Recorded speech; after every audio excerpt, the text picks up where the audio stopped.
Hello friends, welcome to my channel. তো আজ জগদ্ধাত্রী পুজোর সকলকে অনেক অনেক শুভেচ্ছা ও অভিনন্দন। আশা করি সকলেই বেশ ভালো আছেন, আমিও ভালো আছি। তো সেই উপলক্ষে আজ একটা ইউনিক মিষ্টি রেসিপি বানালাম, সেটা আপনাদের কাছে শেয়ার করলাম। তো এখানে দেখতেই পেলেন একটা নারকেলের খোসা ছাড়িয়ে মিক্সিং জারে দিয়ে দিলাম, তাতে 50 গ্রামের মতো চিনি, 10 থেকে 15টা কাজু বাদাম ভালোভাবে পেস্ট বানিয়ে নিলাম। এরপর কড়াইতে ঢেলে দিলাম, তার মধ্যে 1 বাটি জাল করে রাখা দুধ দিয়ে দিলাম। এই অবস্থায় আঁচটা একদম লো টু মিডিয়াম আঁচে রাখতে হবে, তা নাহলে কড়ার গায়ে লেগে যেতে পারে। তো সুন্দর টেস্ট ও ফ্লেভারের জন্য 1 প্যাকেট আমুল দুধ দিয়ে দিলাম।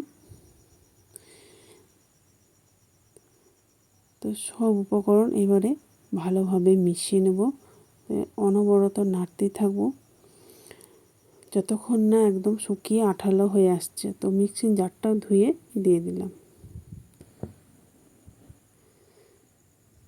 তো দেখতেই পাচ্ছেন আগের থেকে অনেকটাই টেনে নিয়েছে, কড়ার গায়ে আর কিচ্ছু লেগে যাচ্ছে না। এই অবস্থায় নামিয়ে নেব।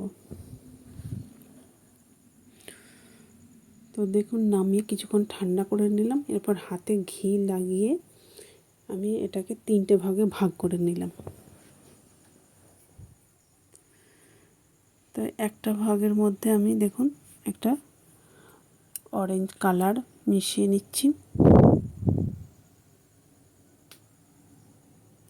আর একটা গ্রিন কালার মিশিয়ে নিচ্ছি। দেখুন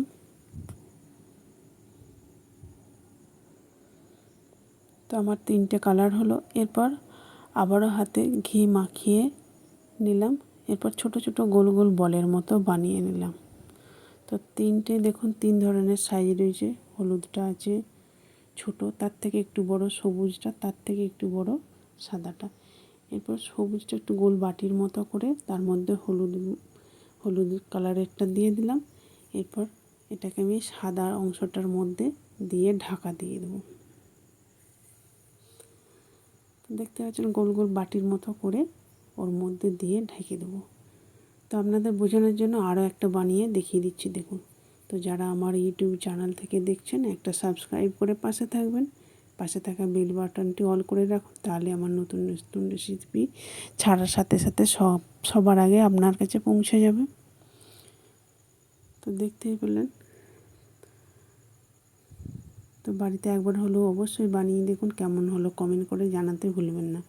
তো একবার বানালে অবশ্যই বারবার বানাতে মন যাবে, এতটাই সুন্দর হয়েছে, মুখে দিলে একদম মিলিয়ে যাওয়ার মতো। তো একটাকে নিয়ে আমি পাঁচটা কাট করে দিচ্ছি। দেখুন ফুলের পাপড়ির মতো বানিয়ে নেব। তো দেখতে পাচ্ছেন সবগুলোই আমার বানানো হয়ে গেছে। দেখতে কতটা লোভনীয় হয়েছে।